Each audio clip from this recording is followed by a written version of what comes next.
ताज्या बातम्या व ठळक घडामोडींसाठी पाहत राहा JBN महाराष्ट्र।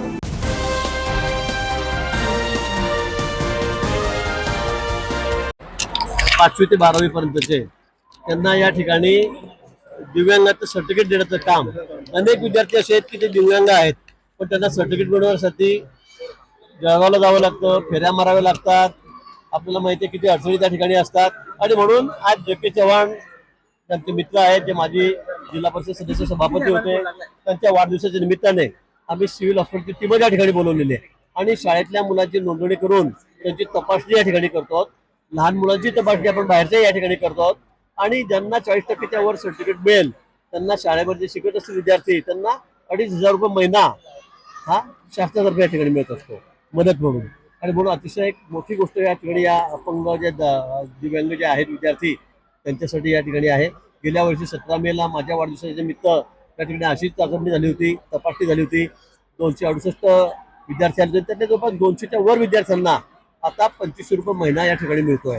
मला वाटतं खूप मोठी भरीव मदत त्या दिव्यांग विद्यार्थ्यांना त्यांच्यासाठी होती आणि कायमस्वरूपींना अपंगत्वाचा दाखला त्या ठिकाणी मिळतो, हे सगळ्यात महत्त्वाचं आहे आणि म्हणून या कार्यक्रमासाठी मी या ठिकाणी आलेलो। अशा पद्धतीने प्रत्येक कार्यकर्त्याला आवाहन कराल का? मला वाटतं सगळ्यांनी हा कार्यक्रम घेतला पाहिजे, प्रत्येक तालुक्यामध्ये हा कार्यक्रम झाला पाहिजे कारण या विद्यार्थ्यांना बिचाऱ्यांना कायमस्वरूपी हे सर्टिफिकेट कामावर पडणार आहे आणि 2500 रुपये महिना या विद्यार्थ्यांना त्या ठिकाणी मिळणार आहे सरकारकडून, केंद्र सरकारकडून। माननीय मोदींची ही योजना आहे आणि म्हणून मला वाटतं की अतिशय महत्त्वाचा असा हा कार्यक्रम आहे, सगळ्यांनी पुढाकार घेऊन हा कार्यक्रम केला पाहिजे। पवारांचे खासदार जे आहेत ते फुटणार आहेत, तसंच पवारांचे खासदार जे आहेत ते पण नाराज आहे असं म्हणतायत।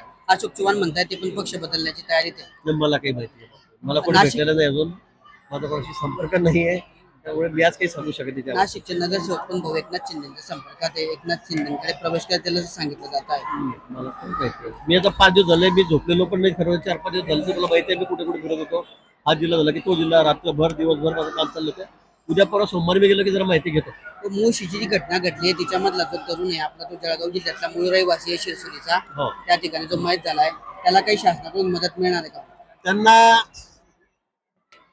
ज्या ठेकेदारांनी काम घेतलं त्यांनी त्याचा विमा उतरवलेला आहे, त्यामुळे त्याच्यात त्यांना 25 लाख रुपये इन्शुरन्सचे मिळणार आहेत, विम्याचे मिळणार आहेत।